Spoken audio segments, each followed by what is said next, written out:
ყოველ შემთხვევაში აქამდე გამოკითხული არც ერთი მოწმე არ არის თავიდან ბოლომდე თანმიმდევრული.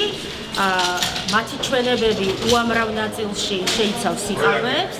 მაგრამ ამ თითქოს ვინც გამოვკითხეთ ჭალებში ეგრეთ წოდებული თვითმხილველი მოწმე, რომელიც მთელი პროცესის განმავლობაში ამტკიცებდა, რომ იქ იდგა უშუალოდ ამ ინციდენტის დროს, თავად ნახა და აღწერდა ვითომ ყველა დეტალს, როგორ მოხდა ბატონი ბრებუაძის თურმე გამოსვლა, როგორ ელოდებოდა მას, მზია ითხოვდა მასთან შეხვედრას და მთელი დიალოგის დეტალები მოყვა მან.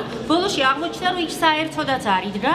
იმიტომ რომ მას ჩვენ წარმოვიდგინეთ სხვა ვიდეო კადრი, სადაც ზუსტად იმ დროს, რა დროსაც უნდა ყოფილიყო ინციდენტის ადგილზე, იდგა სხვაგან და აქვს გარკვეული, ასე ვთქვათ, დებატები სხვა მომიტინგეებთან და გარკვეული მანძილით არის დაშორებული მთავარ ადგილს, სადაც ხდება ეს საუბარი მზიას და ბატონ ბრებუაძეს შორის. ამიტომ მთლიანად გაშიშვლდა ეს მოწმე, გარდა იმისა, რომ მანამდე ყველა მისი ჩვენების ყველა ეპიზოდი თავშივე ცხადი იყო, რომ იყო სიცრუე და არათანმიმდევრული, ალოგიკური და დაუჯერებელი. ბოლოში ჩვენ მას ვაჩვენებთ, რაზეც მას პასუხი არ ჰქონდა და ამაზე პასუხი არ არსებობს ამ დროს, ის დგას სხვაგან და საუბრობს სხვა რაღაცეებზე და სხვებთან. ამიტომ ბუნებრივია ვერ იძრებოდა იქ, რაზეც მანამდე დიდი ხანი გვიყვებოდა. აი ეს ამბავი იყო დღეს ამ ცრუ მოწმესთან დაკავშირებით.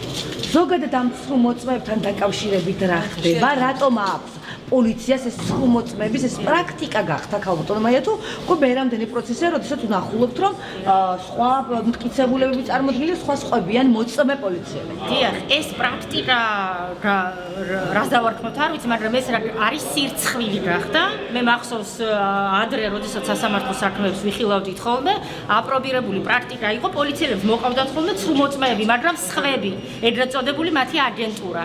დღეს პოლიციელები თავად იქცნენ ცრუ მოწმეებად, რაც არის ძალიან დიდი სირცხვილი, სრული დისკრედიტაცია მთლიანად საპოლიციო ინსტიტუტების და ყველა პოლიციელი მოდის და იძლევა ცრუ ჩვენებას არაერთ ეპიზოდში და ისინი არ თვლიან, რომ ეს არათუ სირცხვილია, არამედ ეს არის დანაშაული. ამიტომ ყველა ასეთ შემთხვევაზე ცრუ მოწმეობასთან დაკავშირებით რასაკვირველია, ჩვენ ყველა ასეთ ცრუ მოწმეზე მოვითხოვთ რეაგირებას გენერალური პროკურორისგან და ეს რეაგირება აუცილებლად იქნება დღეს თუ არ იქნება, ხვალ იქნება. ამიტომ ამ საქმეს ძალიან ბევრი და დიდი გაგრძელება ექნება კიდევ არაერთი წლის განმავლობაში. და იქნება ხარია ამის თქმის საშუალება, რომელსაც თუნდაც დღევანდელი პროცესის გაფრთხო.